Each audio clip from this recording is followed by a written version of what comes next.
Hoy vamos a recibir aportes porque este tema es muy amplio, es demasiado grandioso para resumirlo en unos pocos minutos.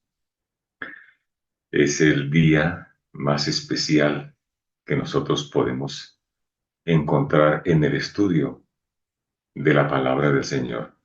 Hemos venido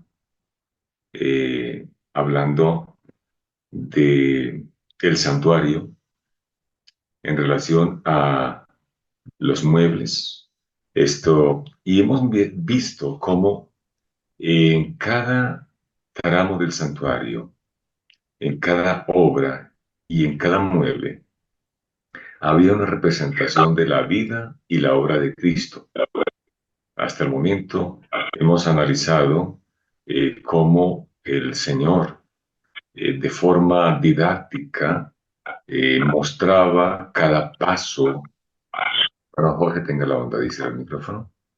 En cada paso del santuario, en cada tramo, se evidenciaba la obra salvífica que el Salvador iba a recorrer, es decir, los pasos que Cristo tenía que eh, cruzar, avanzar.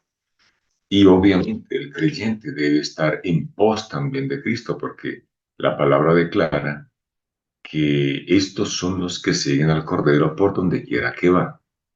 Entonces ya vimos que en el atrio había um, tres pasos, aunque había dos muebles nada más, eh, eran tres fiestas también simbólicas que a la vez eran profecías. Cristo vino exactamente el día que se cumplía la primera fiesta, el primer mueble, vino para ser sacrificado. Era el mueble, era el altar del sacrificio, símbolo de la fiesta de la Pascua. Cristo exactamente fue sacrificado el día de la fiesta, el día 14 del primer mes, calendario judío, calendario hebreo, de Nisan o de Aviv. El día 15 y vimos cómo el día 15, aunque no había mueble, era un día representativo en el tiempo. Y este día correspondía al sábado. Ese día fue una fiesta de gran solemnidad porque no solamente era la fiesta típica, sino que también era un sábado semanal y era el cumplimiento de la profecía de esta fiesta. O sea, fue un evento grandioso. Y Dios, hacemos referencia de que Dios colocó esta festividad semanal como un monumento recordativo, un memorial tanto de la obra creadora como de la obra redentora.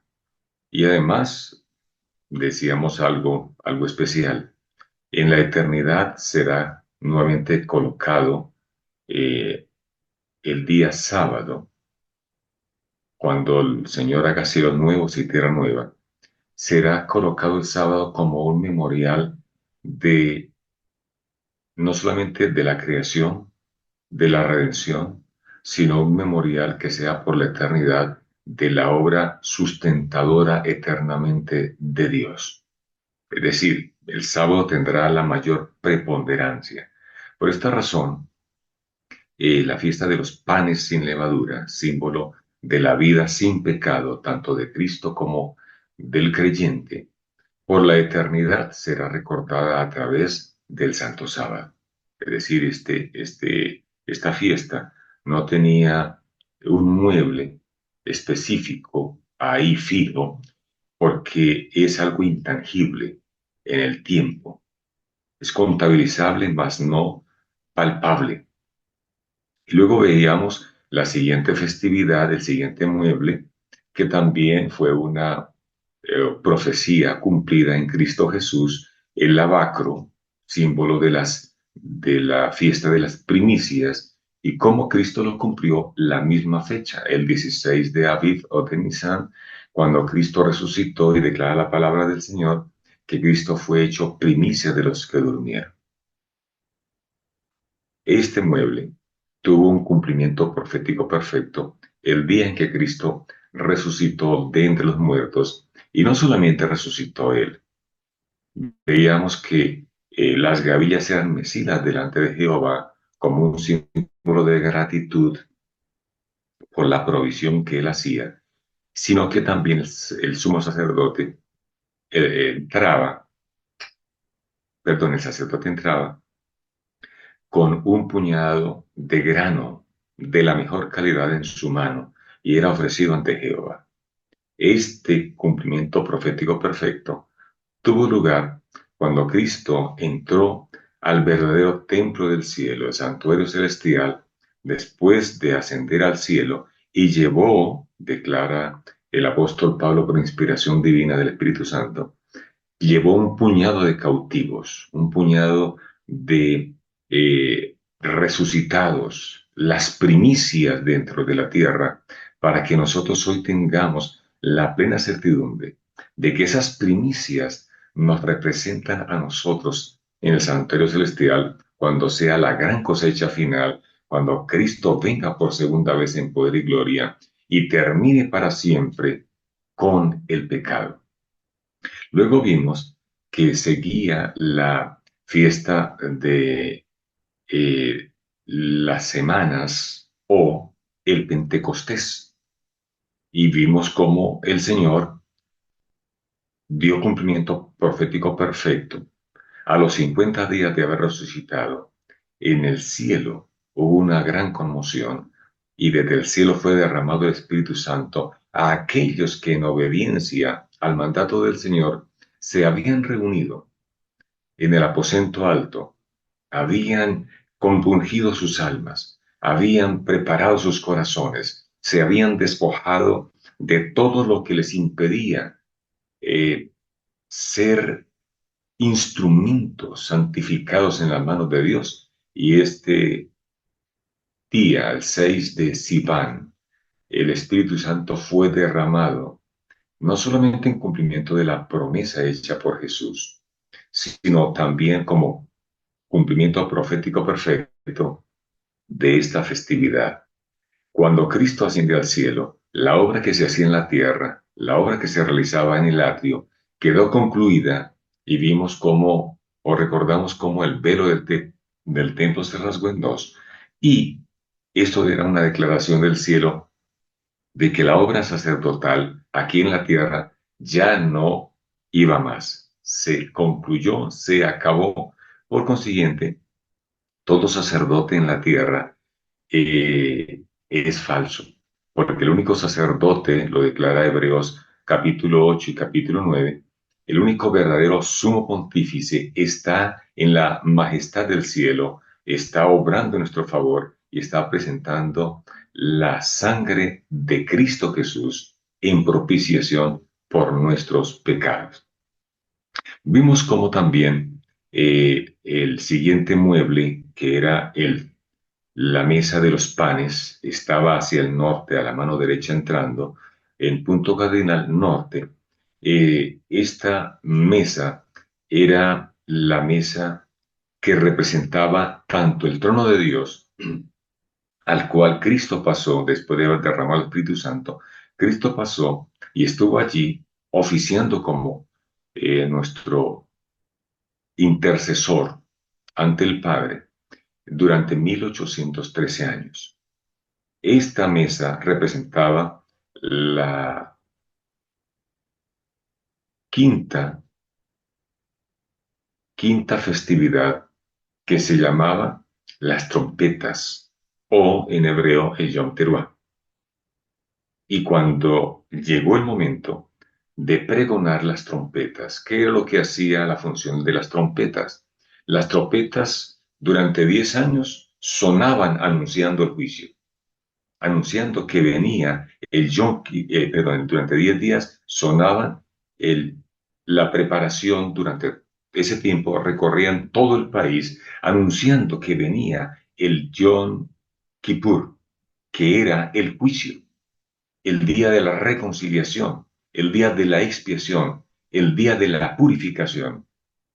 Y esta profecía, representada en esta festividad, tuvo un cumplimiento profético perfecto en noviembre de 1813, perdón, 1833, 1833. En 1833 comienza el gran despertar, el gran movimiento que Dios promovió, el Espíritu Santo, a través de grandes personas, elementos que Dios escogió para predicar la venida del juicio.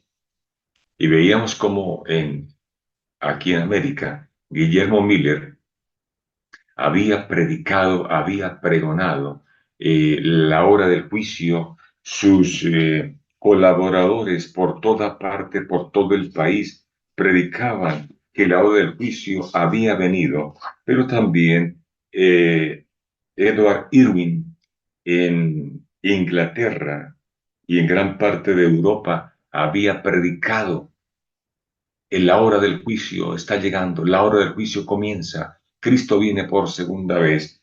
Y José Wolf, el pregonero o el misionero universal, estuvo en Asia, en África, en gran parte de Europa, en Estados Unidos de Norteamérica, predicando que la hora del juicio había llegado. Durante 10 años, desde 1833-44 a 1833 a 1844, se predicó la hora del juicio ha llegado, dando cumplimiento profético perfecto, tanto a el sonar de trompetas representado en la mesa de los panes, el Yom Teruah, como también dando cumplimiento profético perfecto al mensaje de los tres ángeles. Este era algo especial que el mundo debía conocer. Y aunque se cometió el error de haber pensado que el santuario típico era la tierra, era el mundo, o al menos un lugar de ella, un espacio de ella, aunque se equivocaron en eso, aún así se dio un cumplimiento profético de lo que Dios quería. Y era llamar la atención de las personas del mundo al evento que iba a iniciarse en el cielo. El Señor fue revelando paso a poco que no era la tierra, sino que era el templo del cielo el que iba a ser purificado. Y ahora llegamos al sexto mueble, que es el altar del incienso, que está ahí, pegadito al, al, a la cortina. Desde ahí estamos nosotros siguiendo lo que está pasando en el cielo, ante el arca del pacto. En este lugar estamos figurativamente los hijos de Dios, siguiendo lo que está pasando al interior del velo. Y vamos a ver aquí en Levítico 23 el gran día del perdón. Estas dos festividades están relacionadas, están unidas, porque tanto la fiesta de las trompetas, que comenzaba a sonar el primero el primero del séptimo mes, el primero de Tishrei, anunciaba 10 días, pregonaba el día del perdón o el día de la purificación o el día del juicio. Luego, unido a ella, entraba en el día 10 del séptimo mes, entraba el día de la expiación.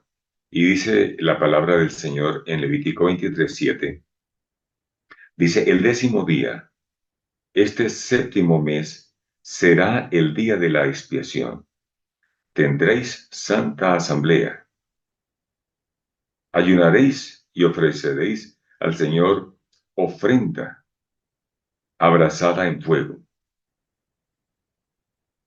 Ningún trabajo haréis en este día, porque es día de expiación, para reconciliaros ante el Señor vuestro Dios. El que no ayune en ese día será cortado de su pueblo. El que haga algún trabajo en ese día, yo lo destruiré de entre su pueblo. Ningún trabajo haréis. Es decreto perpetuo para todas vuestras generaciones, donde quiera que habitéis. Será para vosotros día completo, reposo y ayuno. Desde el día del mes, perdón, desde el día 9 del mes por la tarde hasta la tarde siguiente, guardaréis vuestro reposo. De tarde a tarde guardaréis vuestro sábado. Este día para nosotros no es un día, es un evento, es un tiempo. Y ahorita vamos a compartir algunos detalles. Y los que quieran aportar algo, podemos hacerlo. Estamos en un estudio para enriquecernos los unos con los otros. El gran día de la expiación, o la obra en el segundo departamento o apartamento del cielo. El día 10, ya lo dijimos, era el día de la expiación, el día de Yom Kippur, el día de la purificación. Era considerado el día más sagrado. En todo el sistema de la ronda anual de los servicios, era el día que era considerado el más especial de todos. Era un sábado ceremonial y era un día de ayuno, como ya dijimos acá. Era el día en el cual el pueblo debía afligir las almas. Era el día en el cual las personas debían hacer una contrición de corazón. No se trabajaba, no se hacía ninguna obra secular. En cambio, sí se ayunaba y era un día de reposo completo y ayuno a la vez. Y declara que cualquier persona que no hiciera caso sería cortado dentro del pueblo. Es decir, era erradicado como miembro del pueblo de Dios. Era tan sagrado o es tan sagrado que aún en la actualidad es considerado el día más sagrado de todos, que aunque en la actualidad haya judíos que han rechazado a Cristo y pocos tienen algún respeto por el sábado, sin embargo, cuando llega el 10º día del séptimo mes, ningún judío trabaja en ese día, sin importar cuán creyente o cuán impío sea. Se ofrecían en ese día varios sacrificios en el día de la expiación. Se comenzaba, eh, antes de comenzar este día de trabajo, el sumo sacerdote, porque el sumo sacerdote sí trabajaba haciendo la obra de la purificación, empezaba por el sumo sacerdote. Él debía ofrecer un buey por sí mismo, por los pecados de él y por los de su casa. Luego, después de esto, venía el sacrificio común y corriente que debía hacerse. Luego de eso, entonces, venía el ofrecimiento de el macho cabrío. ¿Se acuerda que en ese día el sacrificio de expiación debía hacerse con una ofrenda diferente? Se traía ante el Señor 2 machos cabríos y se echaban suertes. Y la suerte que caía por Jehová, ese macho cabrío debía hacer expiación, es decir, debía hacer purificación, debía hacer limpieza. La sangre de este animal debía limpiar, debía purificar el santuario. El sumo sacerdote degollaba entonces el macho cabrío que había sido colocado en favor de Jehová. Y entonces, vestido con sus ropas de gala, el pectoral del juicio, cargando los nombres de las 12 tribus de Israel sobre su pecho, sobre su corazón, y las piedras de onix en los hombros, con los nombres de las 12 tribus de Israel, él pasaba con el, el, el utensilio, la vasija en la que iba la sangre del macho cabrío, y él pasaba con la sangre del macho cabrío al lugar santísimo y untaba esta sangre, eh, la transfería al lugar santísimo, la ofrecía ante Jehová y era derramada en el lugar donde se manifestaba la presencia del Señor. Tan pronto como entraba al segundo velo, llevando el incensario, era otro instrumento que él llevaba, el incensario de oro, lleno de carbones de fuego del altar delante del Señor. En su mano llevaba un puñado de incienso y él colocaba el incienso sobre estos carbones encendidos, de manera que había una nube de humo, de incienso fragante, que cubría su rostro de la presencia visible de Dios. Porque allí, en en el arca de la alianza, en el lugar que se llamaba el propiciatorio, se manifestaba la presencia de Dios. Era visible. El humo del incienso ayudaba a que el sacerdote tuviera una cortina a través de la cual la presencia de Dios no fulminara al sumo sacerdote. Según se manifestaba entre los querubines, el décimo, encima del asiento de la misericordia, es decir, encima del propiciatorio. Esta etapa se llamaba propiciatorio porque era eh, la etapa en la que separaba la gloria de Dios de lo que había dentro del arca. La palabra de Dios declara que Cristo fue hecho propiciación por nosotros. Es decir, fue el que se colocó entre la santidad y la gloria del Dios eterno y el pecador para que no fuéramos destruidos. Con su dedo, el sumo sacerdote entonces rociaba la sangre sobre el propiciatorio, sobre el asiento de la misericordia, eh, encima de la ley quebrantada de Dios. Entonces, al salir de este lugar, después de haber hecho la expiación, la purificación por el pueblo, por los muebles, entonces salía al primer departamento, al lugar santo, y él tocaba los cuernos del altar de oro. Recordemos que había 4 cuernos.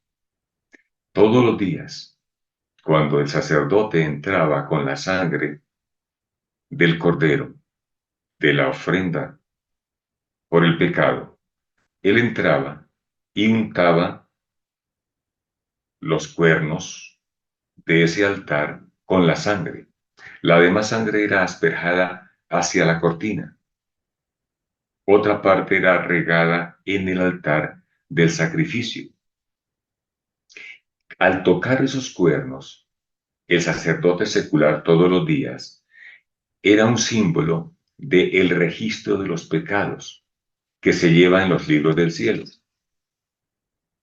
El día de la expiación, el día de Yom Kippur, el sumo sacerdote, cuando salía de hacer la expiación por el pueblo, en la presencia del Dios Santo, allí en el propiciatorio, al salir al lugar santo de vuelta, ahora él hacía expiación o purificación en los muebles del lugar santo y tocaba los cuernos de ese altar, símbolo de que en ese momento los pecados eran borrados, así como está en esta lámina.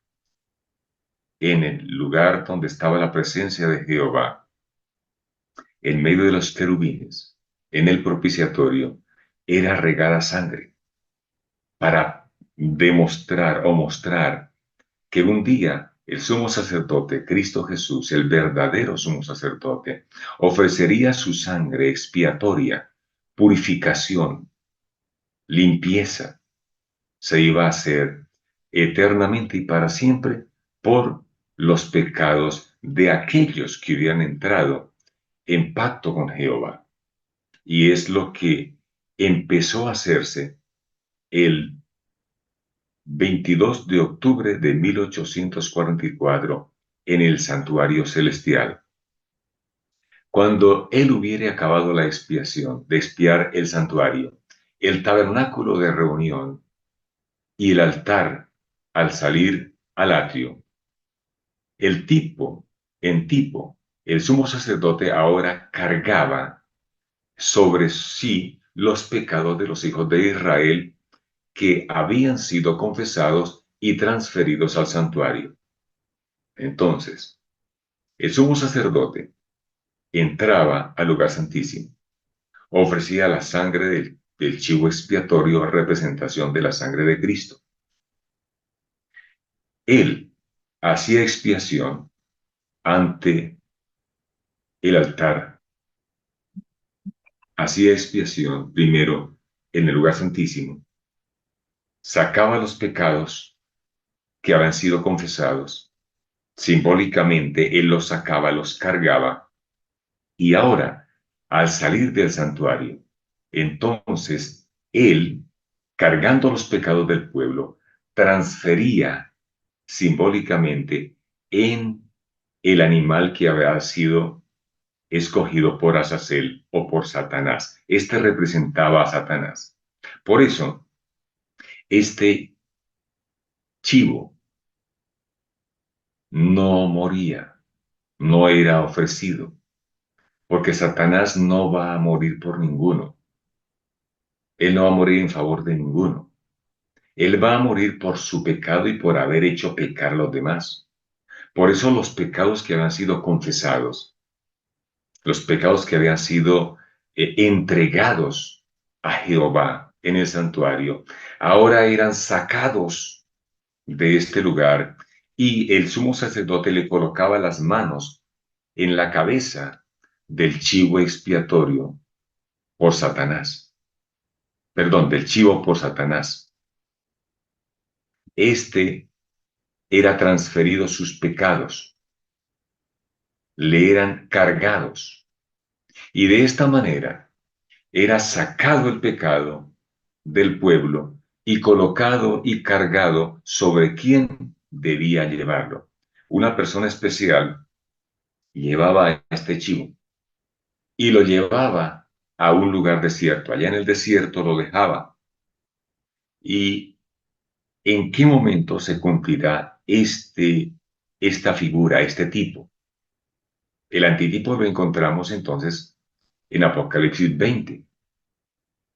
Cuando Cristo salga del santuario celestial, Él sacará los pecados que se han confesado, que hemos confesado, los cuales nosotros le hemos pedido al Señor que los perdone y los borre, es decir, los saque de la contaminación que el pecado del Hijo de Dios está haciendo, esa contaminación simbólica allá en el santuario del cielo. Cristo, cuando termine la expiación, sacará los pecados de el santuario celestial. Y cuando venga a la tierra, se los cargará a Satanás. Simbólicamente eso es, o literalmente, perdón. Simbólicamente se hacía eso allá y literalmente ahora se hace esto acá. Satanás quedará en tierra desierta. ¿Cómo quedará la tierra cuando Cristo venga por segunda vez? La palabra de Dios declara que habrá un terremoto, que la tierra se rajará. El cielo se enrollará como un pergamino, se desquiciará, los ríos dejarán de correr, el mar se desbordará, la tierra quedará totalmente inhabitable. Ese evento típico, esa figura que se hacía en la antigüedad, es lo que muy pronto va a ocurrir en esta tierra. La palabra de Dios declara en Apocalipsis 20 que Satanás será encerrado con una cadena en el abismo. No es que Satanás lo vaya a un ángel a coger y amarrarlo con una cadena física. Él es un espíritu y no puede literalmente ser encerrado con una cadena o amarrado con una cadena. Pero sí,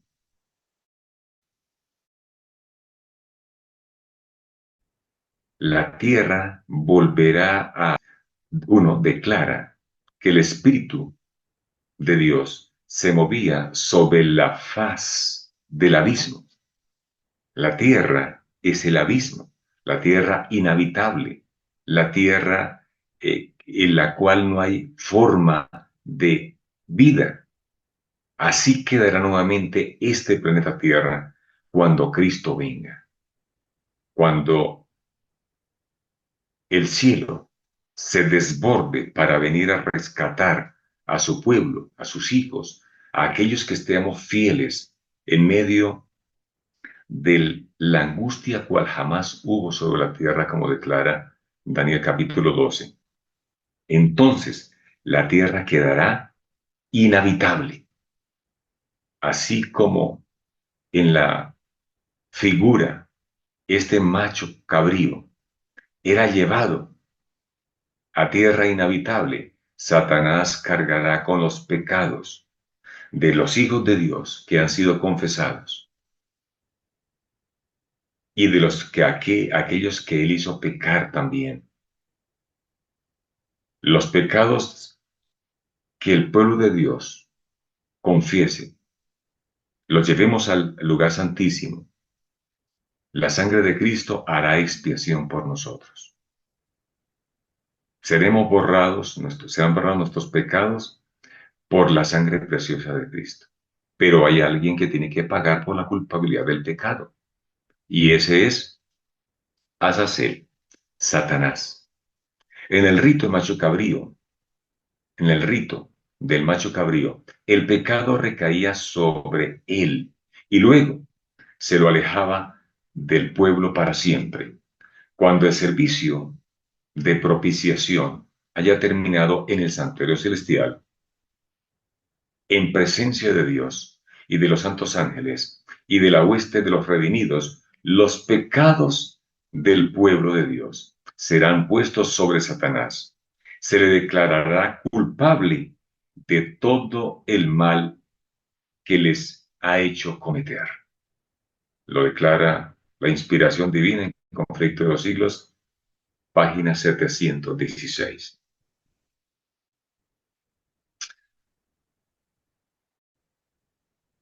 Regresando de nuevo al tabernáculo de reunión, el sumo sacerdote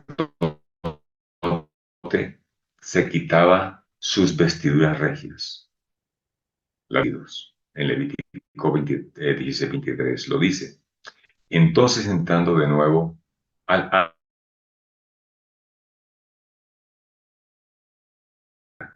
Ahí está representada. Él purificará el atrio de su mancha de pecado. Vendrá a la tierra.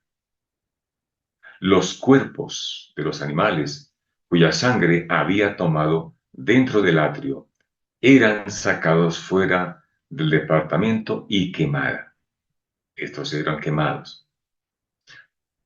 Cuando el sol se ocultaba en el día de la expiación, todos los pecados que se habían ido a la tierra de separación, y nada, excepto las cenizas, quedaban como recuerdo de ellos. Levítico 16, 24, 28. De esa manera se realizaba el tipo de la obra celestial que debe decidir el destino eterno de cada alma que haya vivido sobre la tierra. El tipo y sombra con pecados confesados de Israel habían sido transferidos al santuario durante todo el año, de manera que la purificación del santuario era la eliminación de aquellos pecados que habían sido confesados. Fue necesario, declara Hebreos 9:27, fue necesario, pues, que las figuras de las cosas celestiales fuesen purificadas, así la sangre de animales, pero las cosas celestiales mismas con mejores sacrificios, esto es, la sangre preciosa de Cristo. Cada pecado está registrado ante el Señor en el cielo. Así lo declara Jeremías 2:22. ¿Y dónde están registrados? En los libros que están en el cielo. Cuando los pecados son confesados y perdonados, son cubiertos, es decir, son limpiados, confesados y se pide el perdón. Estos eran purificados por transferencia al santuario, donde ningún ojo humano, excepto el ojo del sacerdote, cuando estaba en la tierra, veía la sangre, símbolo del registro del pecado, sobre los cuernos del altar de oro. Nuestros pecados se nos olvidan. Los pecados de las personas no son visibles ante nuestros ojos, pero son visibles ante el ojo del que todo lo ve, de nuestro gran sumo sacerdote. No sería posible que los libros del cielo conservaran para siempre los registros del pecado, o que Cristo siempre esté cargando los pecados del mundo, así como la obra típica era desempeñada al cierre del año, finalizando el año, al finalizar la historia de este mundo. De igual manera, debe haber purificación del santuario celestial, donde se llevará a cabo cerca del fin de la obra sacerdotal de Cristo. La purificación del santuario celestial necesitaba un examen del registro de los pecados. En este caso se llama el juicio investigador, que es lo que empezó a realizarse desde 1844.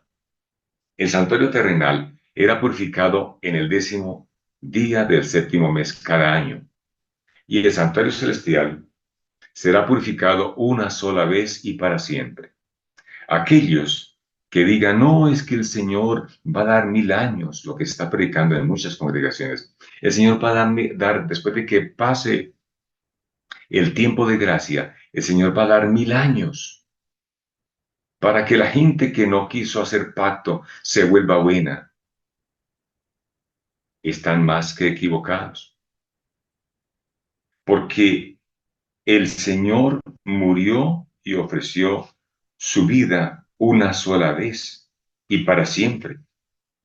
Y la próxima vez que aparezca, lo declara el libro de Hebreos, Hebreos en el capítulo 9, el versículo 27 y 28, encontramos lo siguiente.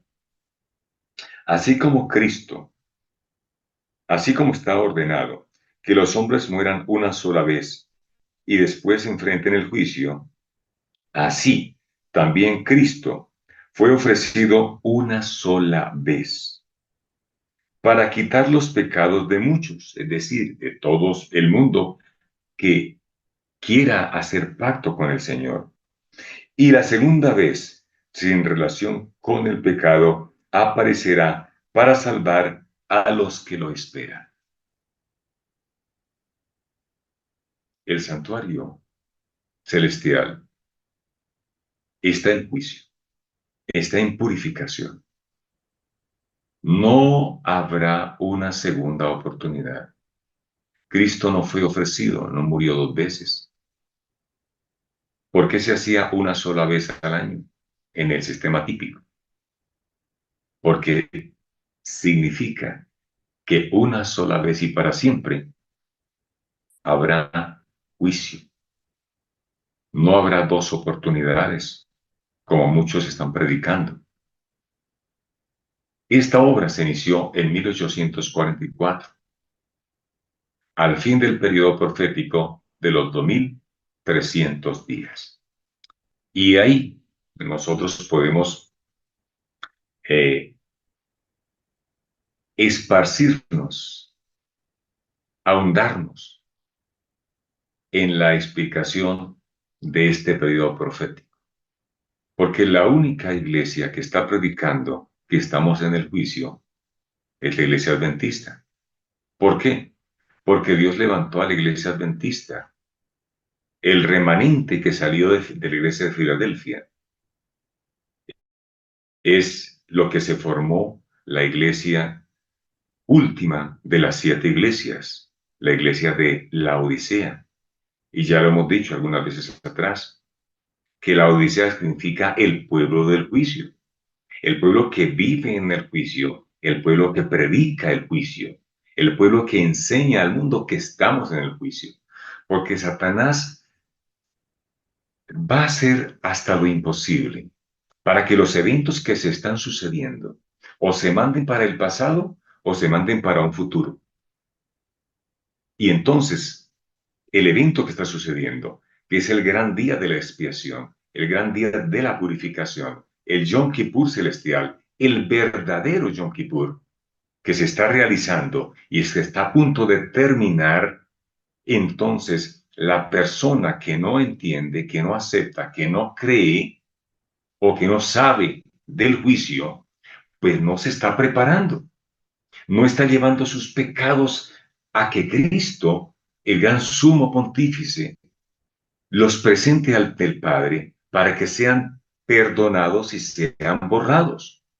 Y si no hay un borramiento del pecado, no hay una purificación del pecado, no hay una sangre expiatoria, quedará en posesión de aquel que cometió el pecado. El enemigo, sabiendo esto, por eso trata a toda costa, uno, de que la persona no sepa. Dos, de que aquellos a quienes se nos ha confiado esta obra de pregonarle al mundo que estamos en el día de la expiación, el día de la purificación, o no creamos, o estemos tan distraídos que ni siquiera nosotros nos preparemos y entreguemos nuestros pecados a nuestro sumo sacerdote y tampoco que demos la señal de alarma al mundo que perece en la ignorancia. Pero mis amados, el cielo cuenta con nosotros. Dios levantó a este pueblo, a la iglesia adventista, con un solo propósito, y es anunciar el mensaje de los 3 ángeles. Y tiene que ver con la purificación. ¿Qué dice el primer ángel? El gran día de perdón, temed a Dios porque en la hora de su juicio ha llegado. Estamos anunciando juicio, estamos viviendo en el juicio. Hoy nosotros no podemos estar distraídos en otra cosa que no sea en prepararnos para que nuestro nombre, al ser pasado en el registro celestial, sea limpiado, sea purificado y preparar a otros para que también hagan lo mismo. En algunos estudios anteriores hemos compartido esa obra de expiación del cielo, el día de juicio, lo hemos visto a través de los registros de Daniel capítulo 7.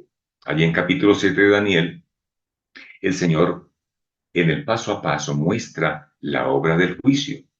En el versículo 9 dice, estuve mirando, vamos a leerlo textualmente, Daniel capítulo 7, versículo 9. Mientras yo miraba, fueron puestos tronos.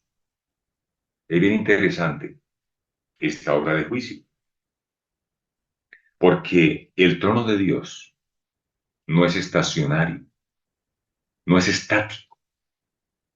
Así como la obra en el santuario tenía un paso a paso, En cada paso, en cada lugar del santuario, había un trono representativo. Y ese trono se iba moviendo a medida que la obra del santuario iba avanzando. Por eso dice acá, estuve mirando, mientras yo miraba, fueron puestos tronos. Si dice fueron puestos tronos es porque no estaba ahí. Esos tronos no estaban ahí.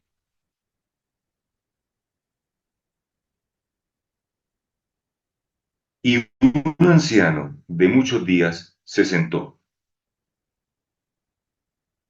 Dios está en su trono. Este trono no estaba ahí, fue traído ahí. Y un anciano de muchos días se sentó. Sus vestidos eran blancos como la nieve y el cabello de su cabeza como lana pura. Su trono como llamas de fuego y sus ruedas fuego ardiente. Esta es la descripción del trono de Dios, que según dice Ezequiel, esas ruedas son querubines. Y ahora dice, un río de fuego salía de delante de él. Ese río de fuego ya lo hemos compartido algunas veces atrás. Ese río de fuego es el río del Espíritu Santo, el fuego del Espíritu Santo. Ahí estaba la presencia del Espíritu Santo. Miles de millares y millones de millones asistían delante de él. Estos son las huestes de ángeles, quienes están en esa obra de ayudar en la obra de la redención a la Santísima Trinidad. Pero también son los testigos del juicio, porque cada uno de nosotros tenemos un ángel que es colocado por Dios para cuidarnos y para guiarnos. Y también son los que registran nuestros actos, buenos y malos, lo que hacemos y lo que dejamos de hacer.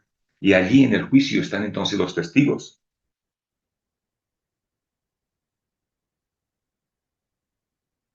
Y luego dice, el tribunal se sentó en juicio. Otra vez dice, el juez se sentó en juicio y los libros fueron abiertos.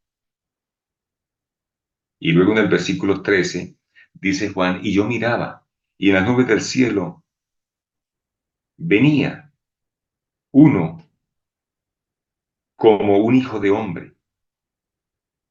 Ah, esas nubes del cielo son los millares de ángeles que transportan en esa carroza a Cristo Jesús. Allí vio Juan, vio Daniel cuando venía uno como hijo de hombre y llegó hasta el anciano de días y fue llevado ante él y le fue dado dominio, gloria y reino, y todos los pueblos y naciones, lenguas le sirvieron, y su dominio es eterno, que nunca pasará, y su reino nunca será destruido. Esto es lo que está pasando en el cielo. El anciano de días, el Padre,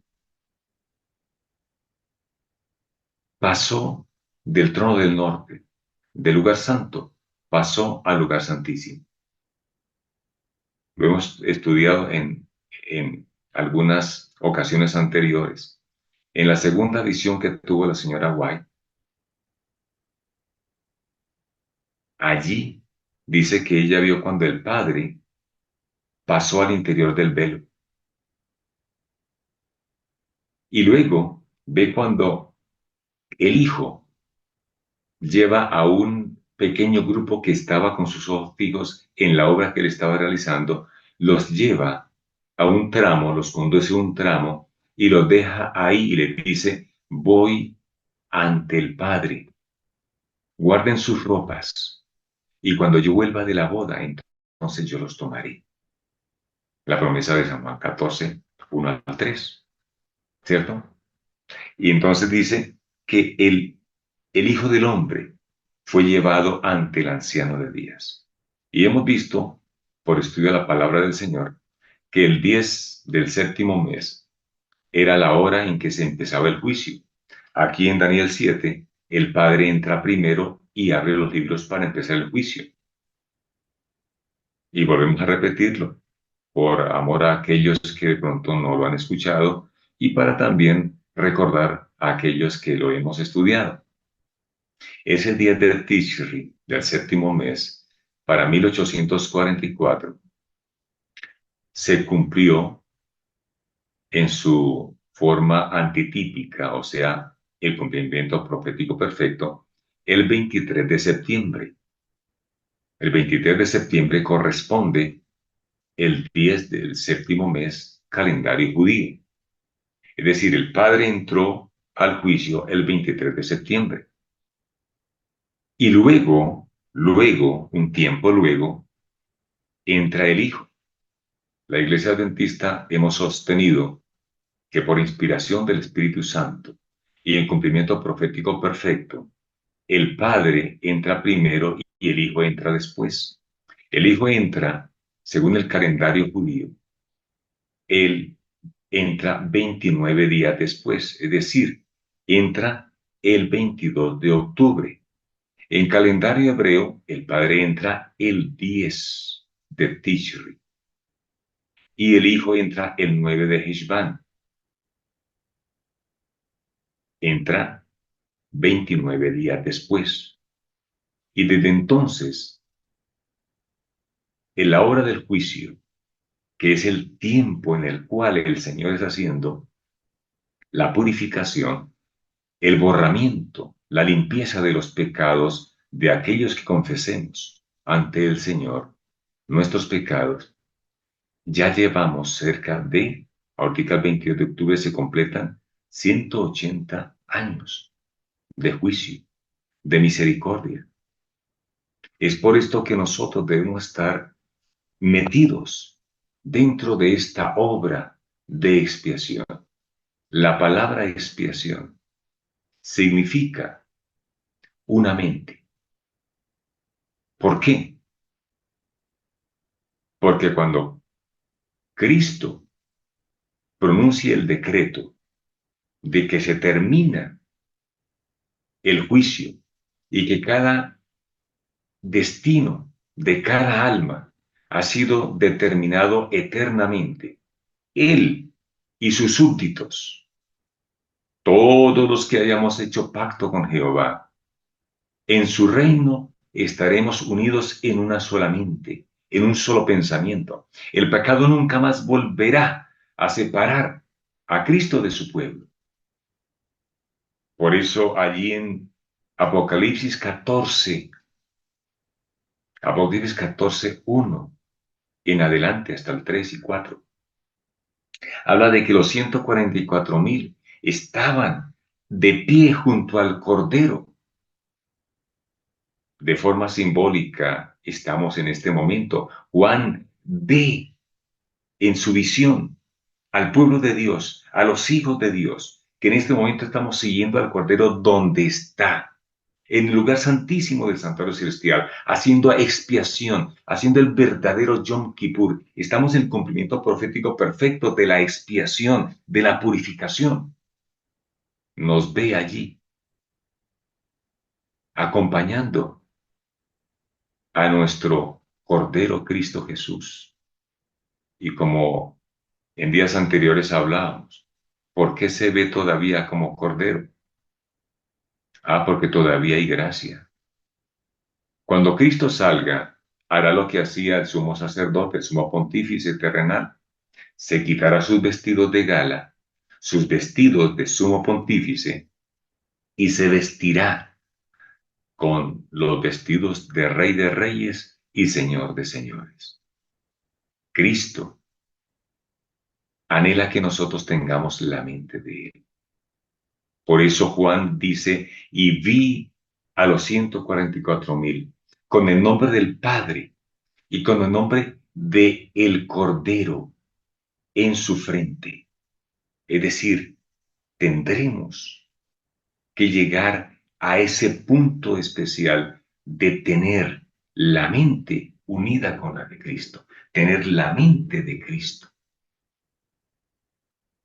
Esta es la obra que el cielo quiere realizar en nosotros y por nosotros. Así como los pecados del pueblo eran transferidos, igualmente en una forma figurada, al santuario terrenal, por medio de la sangre de la ofrenda por el pecado, así nuestros pecados son, de hecho, transferidos al santuario celestial por medio de la sangre de Cristo. Y así como la purificación típica del santuario terrenal se llevaba a cabo mediante la remisión de los pecados que los habían, de los pecados que los habían contaminado, así la limpieza real del santuario celestial se cumplirá mediante la remoción. Perdón, que se me va a apagar esto. Así, la limpieza real del santuario celestial se cumplirá mediante la remoción de los pecados que están registrados allí. Por eso, mis amados, el día de la expiación, según dice el relato de Levítico que leímos al comienzo, el pueblo debía estar sin ninguna distracción, confesando sus pecados y ayunando. Hoy nosotros debemos estar en esa misma actitud. Pero Satanás, que no duerme, que no descansa, que no quiere que nosotros seamos purificados y emblanquecidos en la sangre del Cordero, ha metido dentro de la fe cristiana una celebración y celebradera. Y estamos distraídos en la celebración, el día del conquistador, el día del niño, el día del hombre, el día de... Mis amados, el pueblo no estaba en esa actitud. El pueblo debía estar en santa convocación. El pueblo debía estar en ayuno, no en fiestas. El pueblo debía estar mirándose cada uno si había algún pecado que no había sido confesado. Hoy nosotros tenemos que estar en esa misma actitud, en esa misma connotación, en esa misma secuencia que la Biblia describe que debe realizarse para que ningún pecado quede sin confesar. En el gran tiempo de angustia, cuando Cristo salga del lugar santísimo y cada caso quede eternamente sellado, quedaremos sin mediador. No habrá más misericordia. Solamente quedaremos guiados y sostenidos por el Espíritu Santo en la tierra. Y en ese momento Satanás se encargará de buscar cada pecado nuestro y colocarlo en la mente y seremos atormentados, tendremos una angustia tan terrible, porque si de pronto algún pecado se nos quedó sin confesar, Satanás sí no lo va a recordar. Por eso cada día, no nos esperemos estar una semana sin confesar el pecado ante el Señor. Que cada día nosotros recordemos, repasemos desde por la mañana, desde que amaneció, cómo fue nuestro comportamiento. Si en algún momento nos airamos, si en algún momento hicimos algo indebido, si en algún momento dijimos algo que no debía, que no convenía. En la noche, repasemos el paso a paso, hablemos con el Señor, contémosle, Señor, lo que yo hice durante el día de hoy fue esto, esto y esto. Y al final del día entreguémosle al Señor nuestros cuitas, pesares y nuestros pecados. Y pidámosle que nos los perdone. Y pidámosle que con su sangre preciosa los borre. Para que de esta manera no haya ningún pecado sin confesar y sin borrar. La purificación del santuario. Perdón, esto requería un examen de los libros de registro para determinar quiénes por medio del arrepentimiento del pecado y la fe en Cristo están en condición de recibir los beneficios de su expiación. Es lo que debemos nosotros pedir, que los beneficios de la obra presente, de la obra de expiación que Cristo está realizando en el cielo, sean colocados a nuestro favor. Dice la inspiración divina en Historia de la Redención. Estoy leyendo en la Historia de la Redención, en la página, en mi libro 397. La purificación del santuario. La purificación del santuario, por lo tanto, implica un juicio investigador. Un juicio investigador. ¿Qué se investiga? La vida del creyente. Se investiga si este que ha cometido un pecado lo ha confesado y ha pedido que se le borre, que se le perdone. Esa obra debe realizarse antes de la venida de Cristo para redimir a su pueblo, porque cuando Él venga traerá su galardón con Él para recompensar a cada uno según su obra. Hemos entendido equivocadamente porque en el capítulo 25 de Mateo, el título es El juicio a las naciones. Y es allí donde muchos cristianos dicen, si ve, el Señor vendrá a hacer juicio. Pero ahí no habla de que el Señor hace un juicio. El título dice que es el juicio de las naciones, pero ahí habla de que viene a dar la recompensa. El título nos distrae, porque la obra es que el Señor viene a dar su galardón, su recompensa a cada uno conforme a la obra que hayamos hecho. Así, dice, vuelvo a leer el parrafito y lo enlazo con el que sigue. La purificación del santuario, por lo tanto, implica un juicio investigador. Esa obra debe realizarse antes de la venida de Cristo para redimir a su pueblo, porque cuando Él venga, traerá su galardón con Él para recompensar a cada uno según sea su obra, según lo declara Apocalipsis 22:12. Así, los que siguieron la luz de la palabra profética vieron que en vez de venir a la tierra en el término de los 2300 días de Daniel 8:14, en 1844, Cristo había entrado en el lugar santísimo del santuario celestial a la presencia de Dios, del Padre, para realizar la obra final de expiación preparatoria para su venida. Y terminamos, creo que con esta filmina, sí señor, con esta vamos a terminar. Dice, cuando Jesús salió del lugar santísimo, esto lo ve la sierva del Señor y es lo que va a ocurrir muy pronto. Cuando Jesús salió, nosotros digamos cuando salga del lugar santísimo, dice ella, oí el tintineo de las campanillas en su túnica. Recordemos que el sumo sacerdote tenía en el borde de su túnica unas campanillas con unas granaditas, ¿cierto? Y cuando el sumo sacerdote caminaba, se oía el tintineo. Porque si había algún pecado sin confesar, sin haber pedido expiación, no solamente el pecador moría, sino el sumo sacerdote también moría por el pecado del pueblo. Por eso, durante 10 días se anunciaba el juicio, el juicio. El Yom Kippur viene para que la persona tuviera tiempo de hacer su descargo ante el Señor, confesar sus pecados, arrepentirse y pedir que se le borraran los pecados. Dice ella, oí el tintineo de las campanillas. Cristo también en el lugar santísimo tiene este mismo vestido y tiene las campanillas. Y al salir, una nube tenebrosa envolvió a los habitantes de la tierra. ¿Por qué ella vio esto? Porque ya no habrá más misericordia. Ya la gracia se terminará. Y estas nubes que ella vio es porque Satanás y sus demonios tomarán posesión de la tierra.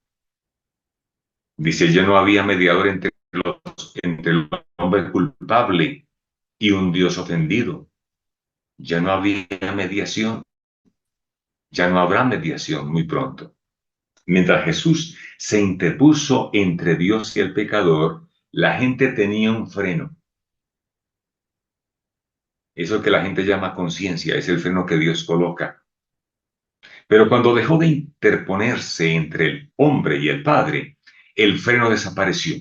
Y Satanás ejerció su dominio por completo sobre los que finalmente quedaron impenitentes. Es decir, así como la expiación, como vimos hace un momento, así como eh, la expiación significa tener la mente de Cristo, de igual manera, cuando el Señor salga de interceder, el culpable tendrá la mente de Satanás.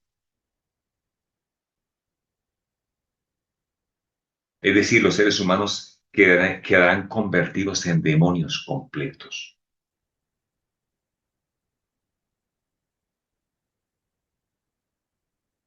Cuando, cuando salió del lugar santísimo, ya no había más intercesión, no había más freno. Y entonces Satanás ejercerá su completo dominio. Por eso Satanás tratará a través de los seres humanos y de los demonios exterminar al pueblo de Dios. Era imposible que las plagas fueran derramadas mientras Jesús oficiaba en el lugar, en el santuario.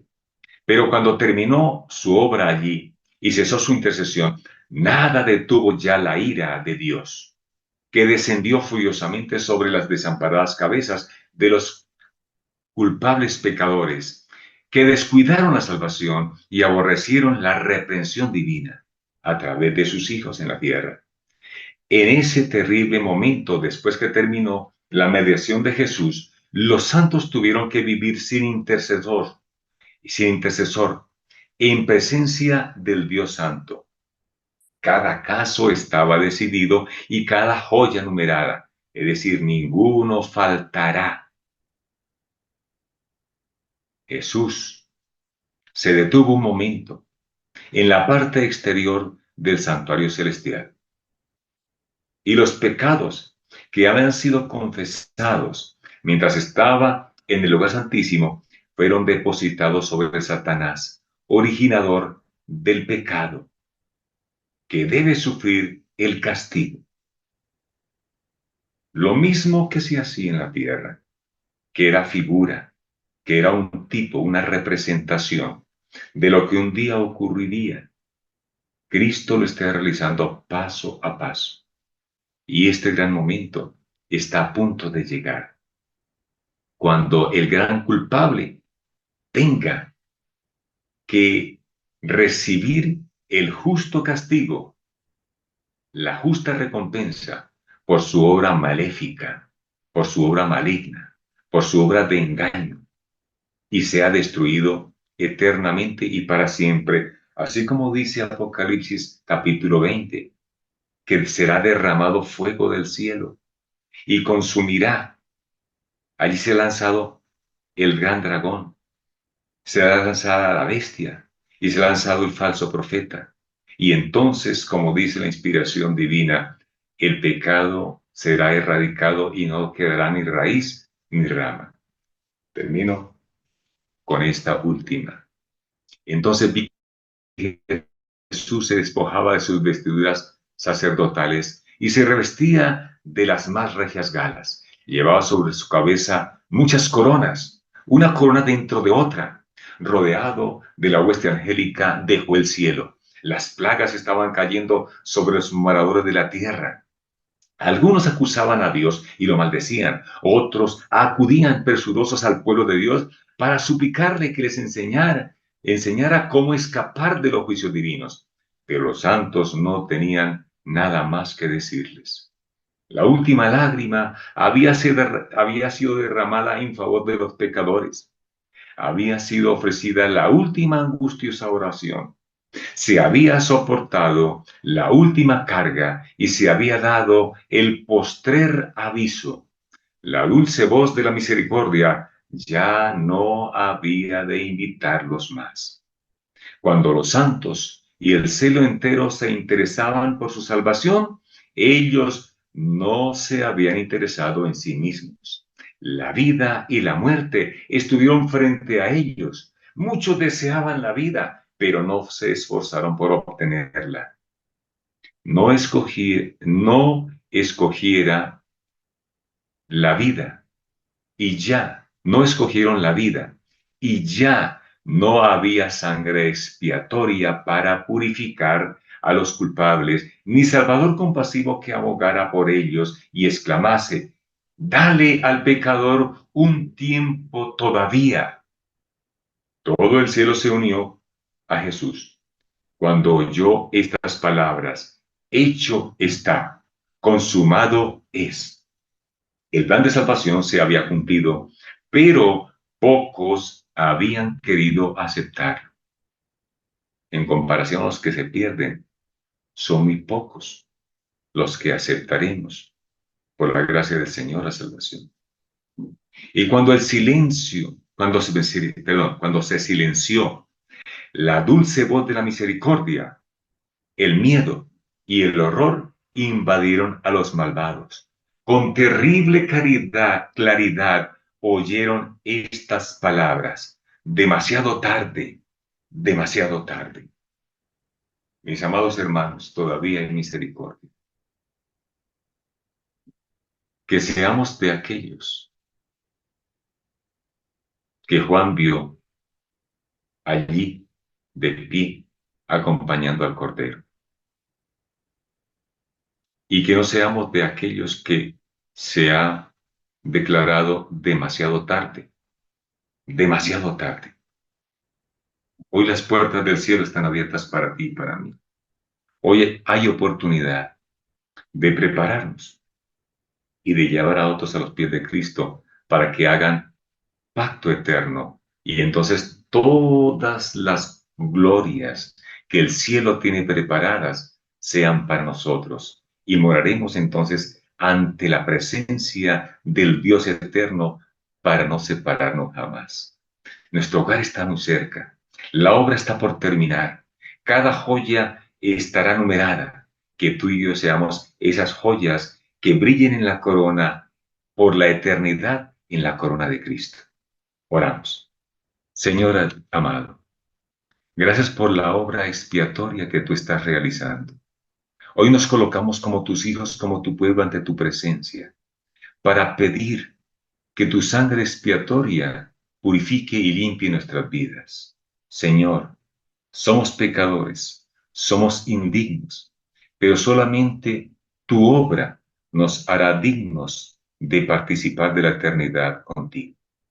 Señor, que hoy nuestras vidas sean limpiadas y purificadas en tu sangre preciosa.